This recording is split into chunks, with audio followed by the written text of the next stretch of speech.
മറുപടിക്ക് വേണ്ടി. അത് സത്യം ജെനുവിനാണോ അതൊരു ഫേക്ക്? അതെനിക്കറിയില്ല, അത് അന്വേഷണ ഉദ്യോഗസ്ഥന്മാരാണ് പറയേണ്ടത്. ഒളിവ് പോയെന്ന് പറയുമ്പോൾ ശരിക്കും ഫേക്ക് അല്ലായിരിക്കാം. പക്ഷേ സർക്കാർ കുറച്ചുകൂടി ജാഗ്രത കാണിക്കണമായിരുന്നു. കാരണം സർക്കാരിന് ഏതെങ്കിലും ഇതുള്ള ഒരു ഏരിയ കിട്ടുമ്പോഴേ അവൻ ചെയ്ത കാര്യങ്ങളൊന്നും നോക്കാതെ അവൻ പിള്ളയല്ലേ കൊച്ചല്ലേ എന്നൊക്കെ പറഞ്ഞ് വിളിച്ചുകൊണ്ട് വന്ന് സ്റ്റേറ്റിൻ്റെ ഗസ്റ്റൊക്കെ ആക്കുന്നത് ശരിയല്ല. അപ്പോൾ അതിൽ സർക്കാരിന് പിഴച്ചു പോയി എന്നുള്ളതിന് ഏറ്റവും വലിയ തെളിവാണ് ഇപ്പോഴത്തെ ഈ പീഡന കേസ്.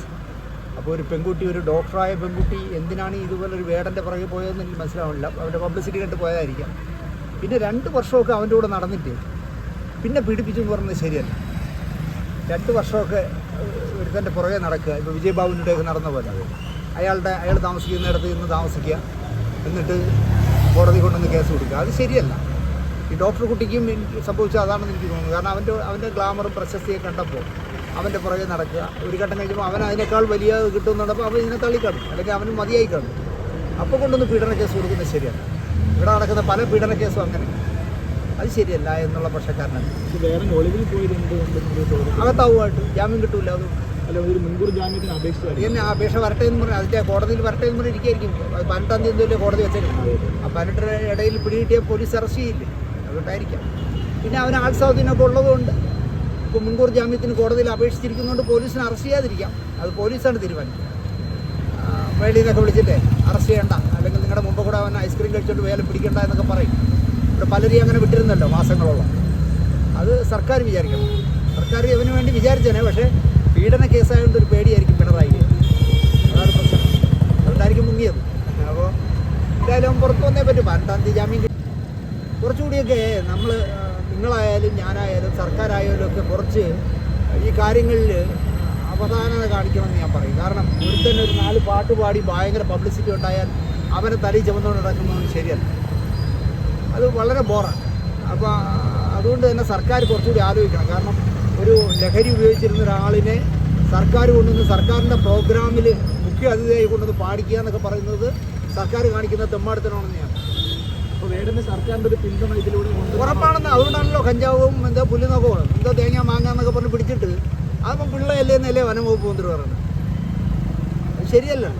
അപ്പോൾ അവൻ്റെ ഫ്ലാറ്റിൽ കയറുമ്പോൾ 11 പേരേറ്റം ഉണ്ട് കൂടെ. അവരെന്താണ് കേരളത്തിലെ കാലാവസ്ഥാ വ്യതിയാനത്തെക്കുറിച്ചാണ് അവിടെ സംസാരിച്ചുകൊണ്ടിരിക്കുന്നത്. മഴ വച്ചിരുന്നത് എനിക്കൊന്ന് തേങ്ങ തൊലിക്കാനായിരിക്കും. പിന്നെ ഒരു 80,000 രൂപ 8 ലക്ഷം രൂപ എന്തോ കിട്ടിയത് ഒരു തമാശയ്ക്ക് ആർക്കെങ്കിലും കൊടുക്കാൻ വെച്ചിരുന്നതായിരിക്കും. ഇതൊക്കെ സർക്കാർ കാണിക്കുന്നത് ശരിയാണ്. എൻ്റെ പാർട്ടിയാണ് കേട്ടോ, ഞാൻ പാർട്ടി മെമ്പർഷിപ്പുള്ള ആളാണ്. പക്ഷേ എൻ്റെ പാർട്ടി ചില ആളുകളോട് കാണിക്കുന്നത് ശുദ്ധ പോക്കൃത്തമാണ്. അത് അങ്ങനെ വളർത്തി വിട്ടതുകൊണ്ടാണ് ഇപ്പോൾ ഈ പീഡന കേസ് ചെയ്യുന്നത്. സർക്കാർ മിണ്ടാത്ത എന്താ, നാണം കെട്ടില്ലേ സർക്കാർ? ഈ പീഡന കേസിലെ പ്രതിയായ ഒരാളിനാണല്ലോ ഞങ്ങൾ സ്റ്റേറ്റ് ഗസ്റ്റായിട്ട് കൊണ്ടു നടന്നതെന്ന് ഉളുപ്പുണ്ടെങ്കിൽ സാംസ്കാരിക വകുപ്പ് മന്ത്രി സജി ചെറിയാൻ പറയണ്ടേ ഞങ്ങൾക്കൊരു തെറ്റ് പറ്റിയെന്ന്, കശക്ക് പറ്റിയെന്ന് പറയണ്ടേ? പറയുന്നില്ലല്ലോ. അപ്പോൾ അവർ സർക്കാരാണ് ഇതിൽ യഥാർത്ഥ പ്രതി, അല്ല അവരല്ല എന്ന് ഞാൻ പറയും. പാഠപുസ്തകത്തിൽ അദ്ദേഹത്തിൻ്റെ അല്ല, അത് രണ്ടും അയാൾ എഴുതിയ ഒരു മനോഹരമായ കവിതയാണെങ്കിൽ അത് പാഠപുസ്തകത്തിൽ പഠിപ്പിക്കട്ടെ.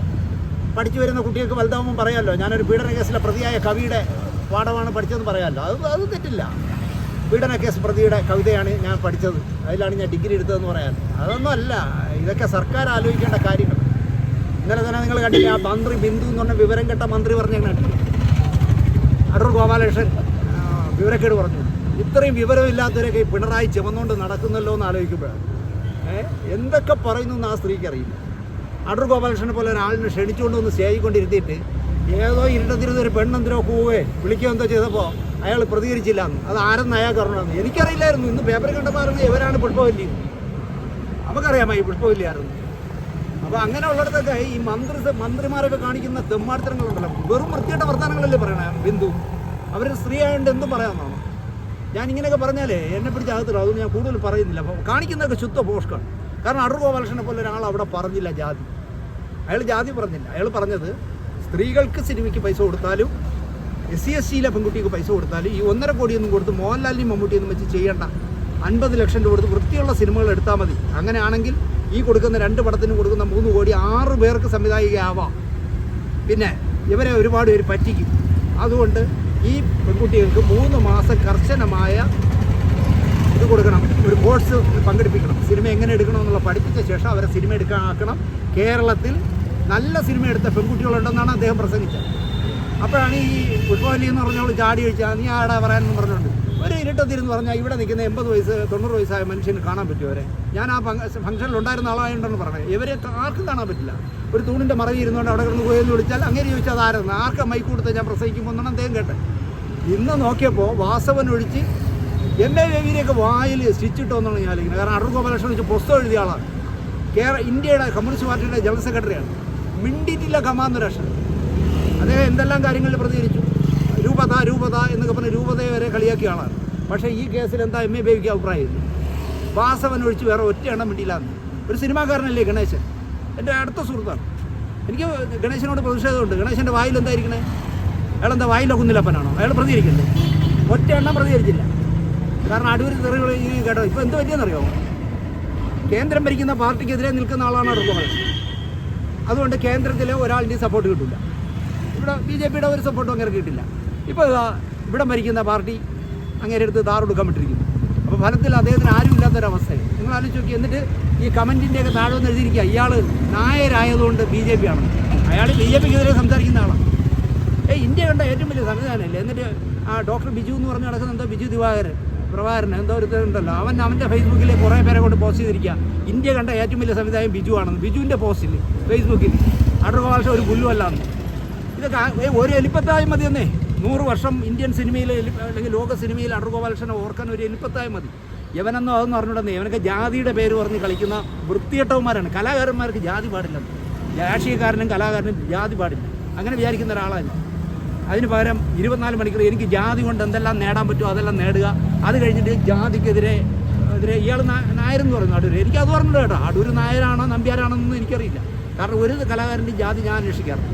പക്ഷേ ഈ ബിജു എന്നൊക്കെ പറഞ്ഞു, ഡോക്ടർ ബിജു എന്നൊക്കെ പറഞ്ഞു, എത്ര വിവരം കിട്ടുമെന്ന് ആലോചിക്കുക. എങ്ങനെ ഹോമിയോ ഡോക്ടറായെന്നാണ് ഞാൻ ആലോചിക്കുന്നത്. ജാതി പറഞ്ഞ് കളിക്കുക. എന്നിട്ട് അവനും അടൂരുകാരനാണ്. അതുകൊണ്ട് അടൂരിൽ ഒരുത്തം മതി എന്നാണ്. അതായത് ഞാൻ മതി. ഇയാൾ 10-90 വയസ്സായില്ല, ഇനി ഇയാൾ വേണ്ടാന്നാണ്. ഇയാൾ ഏത് പുല്ല് സംവിധാനം എന്നാണ് അവരുടെ അതിൽ എഴുതിയിരിക്കുന്നത്.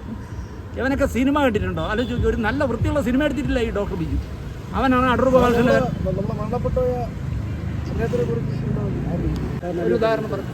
ഇപ്പൊ തന്നെ വേറെ പാട്ടല്ല, അതിൽ തന്നെ ജാതിയുടെ കാര്യങ്ങൾ പറയുന്നത്. ഇപ്പൊ തന്നെ ഈ എല്ലാ കാര്യങ്ങളും ഇവരെന്നെ ഇപ്പൊ ജാതി പറഞ്ഞാണ് എല്ലാവരും പറയുന്നത്. വേറെ നായരെന്നും അങ്ങനെയുള്ള പല കാര്യങ്ങളിലും ജാതി പറഞ്ഞാൽ ഇപ്പം നന്നായിട്ട് ഷൈൻ ചെയ്യാൻ പറ്റും. ജാതി പറയുന്നവനെ കൊണ്ടുകിടക്കാൻ ആളുണ്ട്. ഞാൻ പാവപ്പെട്ട ജാതിയിൽ അല്ലെങ്കിൽ എന്തോ അവർ പറയുന്ന വാക്കുകളുണ്ടല്ലോ, അതിൽപ്പെട്ട പാർശ്വവൽക്കരിക്കപ്പെട്ട ജാതിയാണ്. ഇവിടെ നായന്മാർ ജീവിക്കാൻ പറഞ്ഞ പാട് നമുക്കേ അറിയാവൂ. ഞാൻ ഒരുപാട് പേരെ കാണുന്നതുകൊണ്ട് പറയുക. ലോട്ടറി ടിക്കറ്റ് പറ്റിയൊരു സംവിധായം അയ്യപ്പൻ നായർ വട്ടിയൂർക്കാവ് ബസ് സ്റ്റാൻഡിൽ ഇരുന്ന് വിൽക്കുന്നത്. ജാതിയുടെ എല്ലാ ആനുകൂല്യങ്ങളും വാങ്ങുക, എന്നിട്ട് ഞങ്ങളെ ജാതി പറഞ്ഞ് ആക്ഷേപിച്ചു എന്ന് പറയുക. മഹാത്മാഗാന്ധിജി ഹരിജൻ എന്ന് പറഞ്ഞത് ദൈവത്തിൻ്റെ പുത്രൻ എന്നാണ്. ഇപ്പോൾ ഹരിജൻ എന്ന് പറഞ്ഞാൽ കേസെടുക്കും. മനസ്സിലായോ? ഗാന്ധിജി പറഞ്ഞത് ദൈവത്തിൻ്റെ പുത്രൻ എന്നാണ്. ആ അർത്ഥത്തിലാണ് പറഞ്ഞത്. പക്ഷേ ഇപ്പോൾ ഹരിജൻ എന്ന് വിളിച്ചാൽ വിവരം അറിയും, എല്ലാ ആനുകൂല്യം വാങ്ങിക്കുകയും ചെയ്യും. അപ്പോൾ അതുകൊണ്ട് ഇതൊരു ഫാഷനാണ്. ഇവിടെ വെള്ളാപ്പള്ളി നടേശൻ എന്ന് പറഞ്ഞൊരു വിവരദോഷിയില്ലേ, നാരായണ ഗുരുവിനെ വിറ്റ് നിന്ന് എന്തൊക്കെ വിവരക്കട അയാൾ പറയണേ, എന്തൊക്കെയാണ് പറഞ്ഞത്. അയാൾ ജാതി പറയരുതെന്നാണ് നാരായണ ഗുരു പഠിപ്പിച്ചത് അല്ലേ. ഒരു ജാതി, ഒരു മതം, ഒരു ദൈവം, മനുഷ്യനെന്ന്. ഇപ്പോൾ ഒരു ജാതി ഈഴവ ജാതി, ഒരു മതം ഞങ്ങളുടെ ഹിന്ദു മതം, ഒരു ദൈവം എന്നാണ് നാരായണ ഗുരു. മാറി ഒരു പുല്ലനും ഇവിടെ വേണ്ടാന്നാണ് അയാൾ പറയുന്നത്. അയാളെയൊക്കെയാണ് പിണറായി വിജയൻ എടുത്തുകൊണ്ടിരിക്കുന്നത് സാംസ്കാരിക നായകനായിട്ട്. അയാൾ പിണറായി വിജയൻ പ്രസംഗിച്ചിട്ടില്ലേ കുമാരനാശാനേക്കാളും മുകളിലാണെന്ന്. ആര്? ഈ വിവരം കിട്ടവൻ. അതാണ് ഈ നാട്. 10 വോട്ടിന് വേണ്ടി എൻ്റെ പാർട്ടി ഇത്രയും അധപ്പതിക്കുമല്ലോ എന്ന് ആലോചിക്കുമ്പോൾ എനിക്ക് ദുഃഖമുണ്ട്. 17 വയസ്സിൽ പാർട്ടി മെമ്പർഷിപ്പ് കിട്ടിയ ആളാണ്. എൻ്റെ മുഖ്യമന്ത്രി ഭരിക്കുമ്പോൾ അദ്ദേഹം പറഞ്ഞ വിവരക്കേടുകൾ വെക്കുമ്പോഴേ പിണറായി മിടുക്കനാണ്, പക്ഷേ വിവരം കെട്ട വർത്താനമാണ് ഈ അടുത്ത കാലത്തൊക്കെ പറയുന്നത്. വെള്ളാപ്പള്ളി നടേശനാണ് കേരളത്തിലെ സാംസ്കാരിക നായകൻ. വാ തുറന്നാൽ വികട സരസ്വതി മാത്രം പറയുന്ന, തെറി മാത്രം പറയുന്ന ഒരുത്തനാണോ? അല്ലെങ്കിൽ ഈഴവ സമുദായത്തിനെ മൊത്തം വിറ്റ് തിന്നുന്ന ഒരുത്തനാണോ കേരളത്തിലെ സാംസ്കാരിക നായകൻ? കുമാരനാശാനേക്കാളും മുകളിലാണ് വെള്ളാപ്പള്ളി നടേശൻ. ഞാൻ പറഞ്ഞാലേ ഞാൻ അകത്താവും കേട്ടോ. ജാമ്യം കിട്ടാത്ത ഞാനെന്തിനു കൊല്ലെന്ന് പറഞ്ഞത്? ഞാൻ ജീവിതത്തിൽ നേരവൊന്നും ഇങ്ങനെ ജീവിക്കുന്ന ആളാണ്. ഞാൻ ഈ പീഡന കേസിന്റെ കഥ പറയണമെങ്കിൽ ഏതെങ്കിലും ഒരാൾ, നിങ്ങൾ ആരെങ്കിലും ഒരാൾ, നീ ഇന്ന ആളിനുമായിട്ട് ഒരു പെണ്ണുമായിട്ട് രഹസ്യബന്ധം ഇല്ലായിരുന്നു എന്ന് ചോദിച്ചു നോക്കി. ഞാൻ സിനിമയിൽ ആരെങ്കിലും പറ്റിച്ചിട്ടുണ്ടോ എന്ന് നിങ്ങൾ ഒരാൾ പറ. അല്ലെങ്കിൽ ഞാനൊരാളെ എന്തുവേണോ പറഞ്ഞു, ഞാൻ എന്ത് ചെയ്തിട്ടുണ്ടോ? അല്ലെങ്കിൽ ഇവിടെ വെള്ളം അടിച്ചിട്ട് അകാലത്ത് ചത്തവരെ കുറിച്ച് പറഞ്ഞു, നീ വെള്ളം അടിക്കില്ലെന്ന് എൻ്റെ ചോദ്യം. അങ്ങനെ ആയിരിക്കണം ഒരു കമ്മ്യൂണിസ്റ്റുകാരനെന്ന് വിശ്വസിക്കുന്ന ആളാണ് ഞാൻ. അങ്ങനെയുള്ള കമ്മ്യൂണിസ്റ്റുകാരന്മാർ ഇവിടെ കുറവാണ്. അതാണ് പ്രശ്നം. ഇപ്പോഴത്തെ കമ്മ്യൂണിസ്റ്റ് എങ്ങനെയാണ്? ഇപ്പോഴത്തെ കമ്മ്യൂണിസ്റ്റ് ഞാൻ ഈ പറഞ്ഞ ഇത്ര കേട്ടിട്ട് നിങ്ങൾക്ക് മനസ്സിലായി. അത് തന്നെയാണ് കമ്മ്യൂണിസ്റ്റ്. അപ്പം ശരി, ഓക്കെ.